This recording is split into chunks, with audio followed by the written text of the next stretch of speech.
श्री गुरुदेव दत्त सेवाधाम ट्रस्टचा दुसरा वर्धापन दिन भक्तिमय वातावरणात संपन्न। श्री गुरु माऊली कृष्णा डोने महाराज यांची प्रमुख उपस्थिती। श्री गुरुदेव दत्त सेवाधाम ट्रस्ट, श्री नृसिंह सरस्वती स्वामी महाराज, शाहूनगर, लिंगणूर, तालुका कागल, जिल्हा कोल्हापूर या ट्रस्टचा दुसरा वर्धापन दिनानिमित्त विविध कार्यक्रमांचे आयोजन करण्यात आले होते। या प्रसंगी भक्तांची अलोट गर्दी पाहायला मिळाली। सायंकाळी 6 वाजता भव्य मिरवणूक कार्यक्रम संपन्न झाला। या कार्यक्रमामध्ये श्री गुरु माऊली कृष्णा डोने महाराज व चिरंजीव राजवीर कृष्णा डोने महाराज यांची प्रमुख उपस्थिती लाभली। या मिरवणूक कार्यक्रमामध्ये धनगरी डोल वाद्यांनी परिसर दणाणून सोडला होता। या कार्यक्रमामध्ये प्रथमतः श्री गुरुदेव दत्त सेवाधाम ट्रस्टच्या फलकाचे ट्रस्टचे अध्यक्ष नितीन बागडी यांच्या शुभहस्ते पूजन करण्यात आले।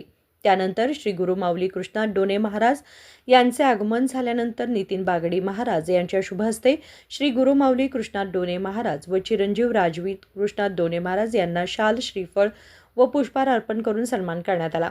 त्यानंतर मिरवणूक प्रारंभ करण्यात आली। या प्रसंगी महिलांनी पुष्पवृष्टी करत भंडाळा उधळत श्री गुरु माऊली कृष्णा डोने महाराज यांचे दर्शन घेतले। त्यानंतर मिरवणूक पुढे येत श्री गुरुदेव दत्त सेवाधाम ट्रस्टच्या ठिकाणी आल्यानंतर श्री गुरु माऊली कृष्णा डोने महाराज व चिरंजीव राजवीर कृष्णा डोने महाराज यांच्या शुभहस्ते सद्गुरू श्री बाळूमामा, श्री गुरुदेव दत्त व श्री नरसिंह सरस्वती स्वामी महाराज यांची महाआरती करण्यात आली। त्यानंतर सायंकाळी 7 ते 9 पर्यंत भाकणूक व महाप्रसाद कार्यक्रम संपन्न झाला। कार्यक्रम यशस्वी करण्याकरिता ट्रस्टचे अध्यक्ष नितीन गणपत बागडी, अविनाश बागडी, माया नितीन बागडी, सुभाष पाटील, राजाराम पाटील, सुरेश साळवेकर, अविनाश सुरकुडकर, दशरथ बागडी, वैभव कतकर, मारुती मगदूम, सेवेकरी यांचे मोलाचे योगदान लाभले। यावेळी पुरुष, महिला भक्तगण मोठ्या संख्येने उपस्थित होते।